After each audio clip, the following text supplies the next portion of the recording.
For 23 years, Eduardo believed he knew everything about his wife, until one tiny detail shattered that illusion forever. Every Tuesday at 10:47 a.m., Alita left the house. Never late, never early. Always gone for 2 hours and 13 minutes. He trusted her, until curiosity turned into suspicion. And when Eduardo finally followed her one cold November morning, he watched her walk into a bank and emerge with a stranger in a suit. But what he uncovered next wasn't an affair. That IT wasn't betrayal. That IT was something far more heartbreaking. A secret she had carried alone for 20 long years. That a secret that would either save their marriage or destroy it. For 20 years, Eduardo believed he knew everything about his wife, Alita. She was gentle, steady, the kind of woman who laughed quietly and loved loudly. Their life together was simple. Morning coffee at the kitchen island, shared glances over dinner, and long walks on weekends. Nothing dramatic, nothing unusual. Just the kind of ordinary love people dream of. But everything changed the year Eduardo began working from home. IT first, it was small things. Alita getting dressed a little earlier on Tuesdays, checking the clock more often, packing her bag with a precision she didn't show any other day. She always left at exactly 10:15 a.m. and returned around 12:05 p.m. Never late, never early. Always the same. IT wasn't suspicious at first. Everyone has routines, right? But the more Eduardo watched her Tuesday ritual unfold, the more it stood out. She would smooth her hair twice in the hallway mirror, take a deep breath as if preparing for something heavy, and whisper something under her breath before leaving the house. One morning, curiosity tugged at him hard enough to make his heart uneasy. Why only Tuesdays? Why for exactly 2 hours? And why did she always return home with a strange mix of relief and sadness in her eyes? He wanted to ask. He almost did, many times. But every time he opened his mouth, he saw her soft smile, the one he fell in love with 2 decades ago, and the words died on his tongue. What if he hurt her? What if it was something personal, something painful? Still a part of him needed to know. And on a quiet Tuesday morning, when she once again glanced at the clock and grabbed her bag, Eduardo felt a tightening in his chest. This time, he couldn't ignore the feeling. As soon as she closed the door, he grabbed his keys. "I'm following her," he whispered to himself. He had no idea his life was about to change forever. Eduardo had never tailed anyone in his life, much less his own wife. But as he drove a careful distance behind her silver hatchback, his palms were damp against the steering wheel. His heart thudded loudly, too loudly, like it understood a truth his mind was still trying to deny. Alita drove with the same calm precision she did everything with. She didn't speed, didn't hesitate, didn't look around nervously the way a guilty person might. She simply followed her usual route into town, right up to the First National Bank, the old brick building on Willow Street that looked like it belonged in a history book. Eduardo slowed down as she parked and stepped out, clutching the same beige handbag she always carried on Tuesdays. He whispered to himself, "Why the bank?" Every week, his breath fogged the windshield as he sat there, watching. Alita walked toward the entrance, steady, familiar, composed, until the glass doors swallowed her whole. Eduardo waited 0.5 minutes, 0.10, 0.20, that each one stretched tight, like a rope pulling at his chest. Then the doors opened. But Alita wasn't alone. A man walked out beside her. A tall man. A man in an immaculate charcoal suit that looked tailored to perfection. Silver cufflinks, polished shoes, dark hair brushed neatly back. The kind of quiet power that didn't need to announce itself. The kind of man Eduardo had seen only in business magazines. Alita walked beside him. Too close, in Eduardo's mind. She wasn't smiling, but she wasn't tense either. Her face held an emotion he couldn't name. Something between familiarity and discomfort. Something that made Eduardo's stomach twist. The man leaned in slightly and said something. Alita nodded. Eduardo's breath caught. Jealousy hit him first, a hot, unexpected punch. Then fear, cold, paralyzing fear, expanded through his bones. Who is he? What does Alita know him? Why is she meeting him here? Every Tuesday, he ducked down instinctively as they walked past his car. He watched the man open the door of a black luxury sedan, sleek, polished, unmistakably expensive. A vehicle that said more about its owner than any words could. The man drove away. But Alita didn't. She simply walked back inside the bank as if nothing happened. Eduardo stared at the departing car, confusion swelling like a storm inside him. He had two choices: wait for his wife or follow the stranger. The car turned left at the intersection. Eduardo turned left too. He didn't even remember making the decision. His body moved before his mind caught up, as if something deep inside him already knew that the truth was not waiting inside that bank. It was inside that car. The man's driving was calm, unhurried, and no sudden turns, no attempts to lose anyone. Either he was completely innocent, or the world he lived in was too powerful for him to care. Every second felt heavier than the last. Eduardo followed at a distance, praying he wouldn't be noticed. After 10 long minutes, the sedan turned into a quiet upscale neighborhood, lined with old oaks, manicured lawns, and grand houses that stood like monuments to wealth, the kind of place Eduardo and Alita had never even dreamed of affording. The man pulled into the driveway of a large stone house with arched windows and black iron gates. Eduardo parked down the street, out of sight, his pulse echoing in his ears. The house was massive, at least $1 million. Maybe more than IT had the elegant, timeless feel of old money. The kind that wasn't earned a year or two, but over generations. Eduardo swallowed hard. What is Alita doing with a man like this? He watched as the man, briefcase in hand, walked up the stone steps and unlocked the front door. That a nameplate by the mailbox caught Eduardo's eye. Leon Ticciavini knew that name. Everyone in town did. Thornton Investments, real estate mogul, philanthropist, the man whose influence has slipped into every charity event, every city project, every newspaper headline, that a man who had no reasonable connection whatsoever to Eduardo's humble, soft-spoken wife.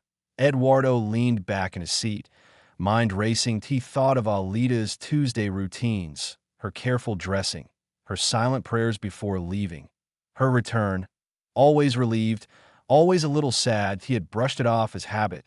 But now he couldn't pretend anymore. This wasn't a normal meeting. This wasn't casual. This wasn't coincidence. A powerful man got a private house, and his wife meeting him every Tuesday for 20 years. Eduardo felt the air leave his lungs. For the first time since the morning began, he realized something terrifying. He didn't actually know what he was about to uncover, but whatever it was far bigger and far deeper than he ever imagined, and it was only the beginning. Eduardo didn't remember the drive back home. His mind was too full, too heavy, drowning in questions he wasn't ready to face. When he pulled into the driveway, Alita's car was already there. She must have returned minutes earlier. The house felt different when he stepped inside, got quieter, colder. If the walls themselves sensed the storm gathering between them. Alita stood in the kitchen, her back to him, washing a single teacup. A normal, gentle scene. If not for the weight Eduardo carried inside his chest, he closed the door softly. She turned, and for a moment, everything froze. "Edu," she said, eyebrows lifting. "You're home early." He didn't speak. Couldn't. Words were tangled inside him. Fear, anger, confusion, love, all fighting for space. Alita put the cup down and stepped closer. "Is everything okay?" He swallowed hard. He had always believed that marriage meant honesty, that love meant trust. But standing there, looking at her, he felt that belief crack like thin ice. "I followed you today," Eduardo said quietly. The color drained from her face. Her lips parted, but no words came out. He continued before she could speak. "I saw you at the bank, and I saw you with him." A tremor ran through her shoulders, subtle but unmistakable. She gripped the edge of the counter to steady herself. "Eduardo," she whispered, almost pleading. "Please, who is he?" Eduardo's voice broke. "What is going on, Alita? Why are you meeting a wealthy man every Tuesday? Why haven't you told me anything?" Tears welled in her eyes, not quick and dramatic, but slow, heavy, painful, the kind of tears that belong to secrets carried for far too long. "Let's sit," she said softly. They moved to the dining table, the same place where they had shared thousands of quiet meals, but tonight it felt like a courtroom. Alita took a breath, and then another. Her hands trembled. "There's something you don't know," she began. "Something from before we got married." Eduardo's heart clenched. "My father," she said, voice barely steady. "You remember how sick he became near the end?" He nodded. Her father had passed away a year after their wedding. "I never told you the whole story," she whispered. "He borrowed money." "What kind of money?" Eduardo asked. She closed her eyes. "Predatory money." Eduardo blinked. "From who?" Her voice cracked. "From Leon Thornton." The name hit Eduardo like a blow. Alita continued. "My father was desperate. Medical bills were piling up. Our home was at risk. No bank would approve him. Thornton offered a private loan. Fast, easy, no questions asked." Eduardo's chest tightened. He had heard of such loans. Everyone had. They were legal, barely, but merciless. "How much?" he asked. She hesitated. $185,000. The number punched the air out of him. "He promised he'd pay it off," she said. "Promised he would protect us. But when he died, the debt became mine." Eduardo stared at her. "No, how? You didn't sign anything." "My father listed me as co-guarantor, without telling me. I found out after the funeral." She wiped her tears with trembling fingers. "And the interest?" Eduardo asked. His voice hollowed. Alita's throat bobbed as she swallowed. 22%. The room spun. He gripped the chair to keep himself grounded. "Over 20 years," she whispered. It added up to nearly $720,000. Eduardo closed his eyes, because if he kept them open, he might shatter. "You should have told me," he said, voice raw. "We could have faced it together. Why did you hide this from me?" She looked at him with pain so deep it nearly broke him. "Because I didn't want you to marry my burden," she whispered. "I didn't want you to look at me and see debt instead of a wife. You had dreams, Edu. You deserve a fresh start. I didn't want to ruin your life before it began." He shook his head. His heart was pounding so hard it hurt. "Alita, I married you, not your past." She flinched. "I was ashamed. And once the payment started, I couldn't stop. If I missed even one Tuesday, the penalties would double. And I knew you'd try to help, even when we couldn't afford it. So I kept it to myself. But for 20 years," his voice cracked on the final word. "20 years, Alita. You carried this alone?" She nodded, tears falling freely now. "I thought I was protecting you." Eduardo felt something inside him crumble. All the small moments he had misunderstood suddenly made sense. Her exhaustion on Tuesdays, the way she avoided looking at bank statements, the quiet grief in her eyes he had mistaken for stress. She had been drowning. While smiling for him, he leaned back in his chair, staring at the woman he loved more than his own breath, and feeling the earth shift beneath him. "Did he ever threaten you?" Eduardo asked softly. "No," she said quickly. "Never. He's not that kind of man. Just a businessman who wants what was owed. He was firm, but never cruel. And he never crossed the line? Never." Her answer was immediate, steady, honest. Their eyes met. And for the first time, Eduardo saw not secrecy, but sacrifice. Crushing, lonely, heartbreaking sacrifice. Still, the wound was there, deep and bleeding. He stood slowly. His legs felt weak. His heart felt bruised. Alita stood too, reaching for him. "Eduardo, please." He stepped back. "I'm not angry because of the money," he said, voice shaking. "I'm hurt because you thought you had to hide from me. Because you didn't trust me with your pain. Because you carried this alone while I slept beside you every night." She covered her mouth, sobbing silently. "I'm sorry," she whispered. It was small, but real, and it cracked something inside him further. But in a different way. He took a deep breath, a long, trembling breath. Then he met her eyes. "No more secrets," he said quietly, firmly. "Not after this. Not ever again." He stepped closer. "Tell me everything." And Alita, broken, relieved, terrified, finally began to speak. The house felt smaller after Alita told him everything. Not because of the walls, but because the truth filled every corner. Heavy, suffocating, impossible to ignore. Eduardo lay awake that night, staring at the ceiling while Alita slept with tear-streaked cheeks beside him. Her breathing was uneven. She was exhausted, not just from the day, but from 20 years of carrying a boulder on her shoulders, he watched her. And slowly, a quiet fire began to build inside him, that he wasn't angry anymore, that he wasn't confused, that he wasn't scared, he was determined. For 20 years, she fought alone. Now it was his turn. Now they would fight together. The first step? Finding the coach the next morning, Eduardo drove straight to the First National Bank. Not to spy, but to investigate. He met with the branch manager, a middle-aged woman with sharp eyes behind rimless glasses. "I'd like to ask about a private loan account," Eduardo said. "My wife has been paying it for 2 decades. She frowned. "We don't give out information without authorization." Eduardo slid Alita's signed consent across the table. The manager read it, then sighed deeply. "Mr. Reyes, I am sorry." "Sorry?" Eduardo's stomach tightened. "Why?" She turned her monitor toward him. The loan file appeared on the screen, line after line of payments that never seemed to reduce the principal. He didn't take a financial expert to see something was wrong. Terribly wrong. "This isn't a traditional bank loan," the manager explained. "It's a private arrangement between Mr. Thornton and your wife. The bank merely processes the transfers." "Then tell me what's wrong." She hesitated, chewing her lip. "Predatory structuring," she whispered. "The interest rate, the penalties, the way it compounds." She shook her head. "No ethical lender uses a model like this. It's legal, technically, but barely." Eduardo felt cold. His blood seemed to freeze. "And this continues forever?" he asked. "Well," she said, "if the borrower never misses a payment, they can eventually finish. But any missed payment," she tapped the screen, "penalties double. The contract resets. It's designed to trap someone." Eduardo closed his eyes. This wasn't help. This was a cage. The second step. The pattern in which he spent the next week digging. He searched public records, lawsuits, complaints. Anything tied to Leon Thornton.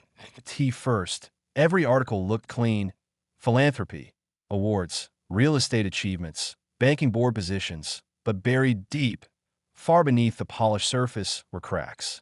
Small claims court cases that quietly settled. Complaints dismissed for insufficient evidence. Community members who mysteriously stopped pursuing claims. 3 suicides linked to overwhelming debt. And dozens of property foreclosures handled by Thornton Investments, followed by silent resale at enormous profit. Eduardo stared at his wall of printed documents, red strings connecting dates and names that a pattern was forming. Thornton wasn't a businessman, he was a predator, hiding in plain sight. But Eduardo needed proof, real proof, and that came from someone he hadn't expected, Jennifer Torres. The investigator who knew to Jennifer Torres, former financial crimes investigator turned private consultant, sat across from Eduardo and Alita with a folder so thick it looked alive. "I've been tracking Thornton for 10 years, she said, tapping her pen. "Your wife's case is the missing piece. The longest-running repayment trail. It may be enough to open a federal inquiry." Alita's eyes widened. "Me?" Jennifer nodded. "You're his biggest revenue stream. And your loan paperwork. It's unique, sloppily written, desperate. He never expected someone to keep paying for 20 years. Eduardo clenched his jaw because she thought she had no choice. Jennifer leaned forward. "You don't anymore. But Thornton will fight back. Hard. When men like him feel the walls closing in, they get reckless." Eduardo didn't fully understand how true that warning was. Not until 4 nights later, the break-in happened just past midnight. Eduardo woke to the sound of glass. A soft crack like ice splitting. He sat up sharply. Alita gasped beside him. Someone's downstairs." He grabbed the baseball bat from under the bed, something he'd never imagined using, and crept toward the stairway. A figure moved in the dark living room. Tall, expensive shoes, leather gloves. The intruder rifled through the desk drawers with frightening confidence. Eduardo swallowed a breath and flipped the hallway light on. The man froze. For a full second, both stared at each other, and Eduardo recognized him instantly. Leon Thornton. He held a folder. Their folder, the one Jennifer had assembled. "Mr. Reyes," Thornton said calmly, smoothing his suit as if this were a polite visit. "I believe you have something that belongs to me." "That's evidence," Eduardo growled. You broke into my home. Thornton smiled coldly. You think anyone will believe you? I fund the judge's campaigns. I employ half the city. You're nothing, Mr. Reyes. Alita stepped behind Eduardo, trembling. Give it back, Thornton demanded, before you ruin your lives. Eduardo tightened his grip on the bat. You already did that, he whispered. Thornton smirked. We'll talk again. Then, like a shadow folding into itself, he slipped out through the broken kitchen door. Alita burst into tears. Eduardo caught her, holding her trembling body. It's okay, he whispered. But they both knew it wasn't. Not yet. The stakes had just skyrocketed. The plan, dangerous, risky, and necessary. When Jennifer arrived the next morning, he broke in your house, she said through clenched teeth. That means he's desperate. We need a confession. Something recorded. Something undeniable. Eduardo frowned. How? Jennifer's eyes shifted to Alita. He trusts her. She's been paying him for 20 years. If she asks for a renegotiation, shows fear, he'll talk. Men like Thornton love to brag. Alita paled. You want me to meet him? Alone? Eduardo grabbed her hand immediately. No, absolutely not. But Alita squeezed back. If I don't do this, he'll keep hurting families forever. Her voice didn't shake. That IT glowed with a strength Eduardo had never fully seen. Jennifer opened a small case. Inside was a tiny wire microphone. Wear this. Go to his office. Tell him you're drowning. Tell him you want to renegotiate or walk away. I guarantee he'll threaten you to stay in the deal. And that's what you need? Eduardo asked. That, Jennifer said, is exactly what a federal task force needs.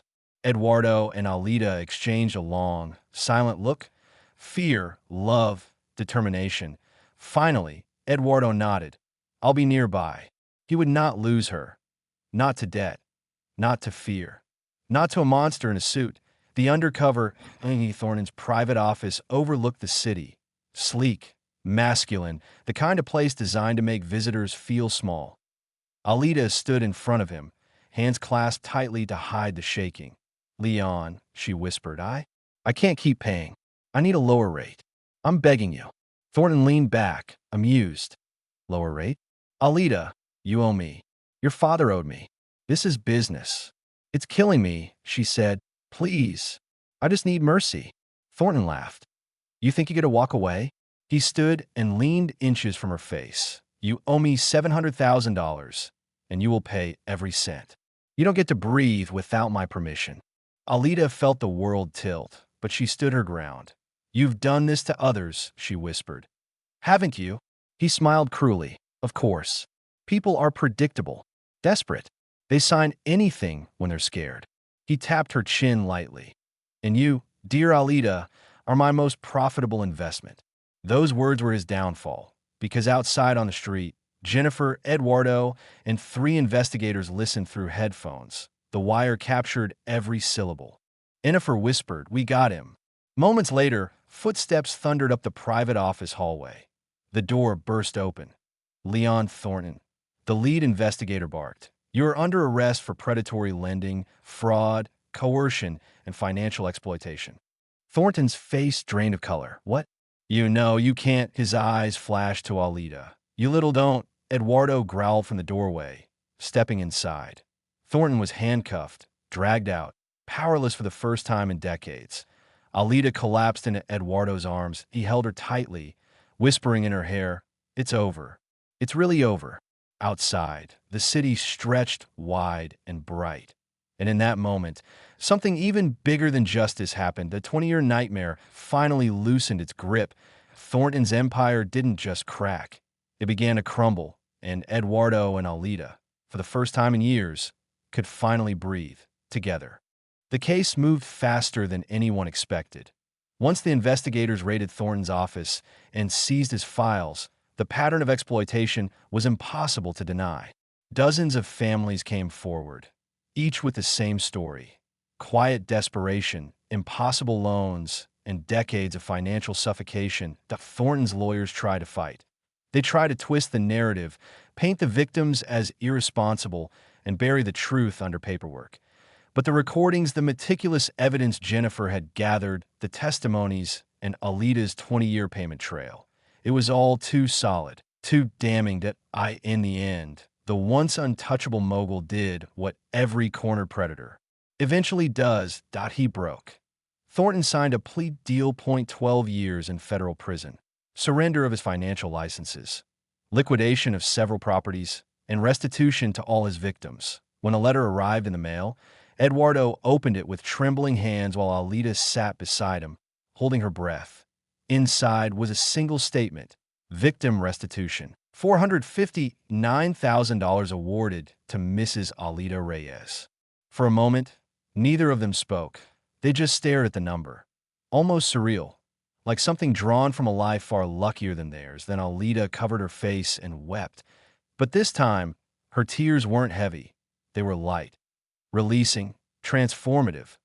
Eduardo wrapped his arms around her, feeling the weight she had carried for 2 decades melt into his shirt, drop by drop. "It's over," he whispered. "Really over." She didn't answer with words. She just held him tighter, rebuilding what secrets had burned, and the money didn't erase the past.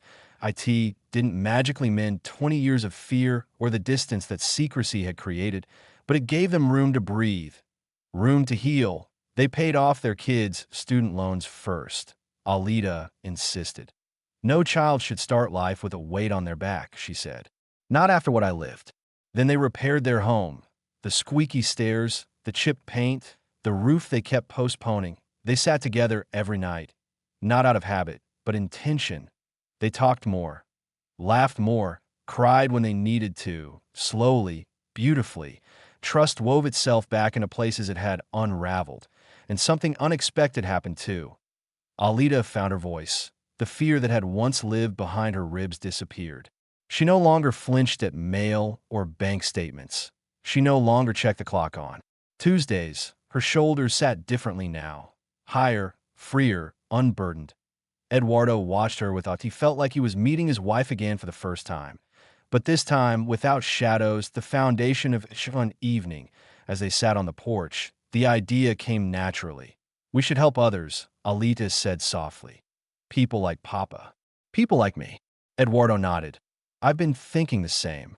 Within months, with Jennifer's guidance, they created the Reyes Foundation for Fair Lending and Financial Education. Its mission was simple: to protect vulnerable families from predatory lenders, to teach financial literacy, and to fight for the justice her father never got. Victims began writing letters. People showed up at community meetings with trembling voices. For the first time in her life, Alita didn't just survive a system. She helped change it. Her story became hope. Her pain became purpose. The lifting of a 20-year ban on a quiet Tuesday. Ironically, the day that once held all her fear, Alita stood outside the First National Bank. Not because she needed to be there, but because she wanted to reclaim it. She looked through the glass doors, remembering all the Tuesdays she had walked in trembling, ashamed, alone. Eduardo stepped beside her and took her hand. "How does it feel?" he asked gently. She breathed in, felt the air fill her fully, deeply, freely. "Like I'm finally alive," she whispered. For 20 years, she had survived. Now, she could finally live. She turned to Eduardo with a soft, knowing smile. "The best revenge," she said, "isn't revenge. It's reclaiming your life." She squeezed his hand, and together, lighter, stronger, unbroken, they walked away from the past and toward a future finally free. In life, the people we love often carry battles we know nothing about. Alita spent 20 years hiding her pain to protect her family. But healing began the moment she finally said one word. No. In O to fear, in O to manipulation, in O to suffering in silence. She didn't win by destroying the man who hurt her. She won by choosing courage and choosing truth. Remember, sometimes the strongest heroes are the quiet ones, the ones who keep going even when the world tries to break them. And sometimes the bravest thing you can do is ask for help.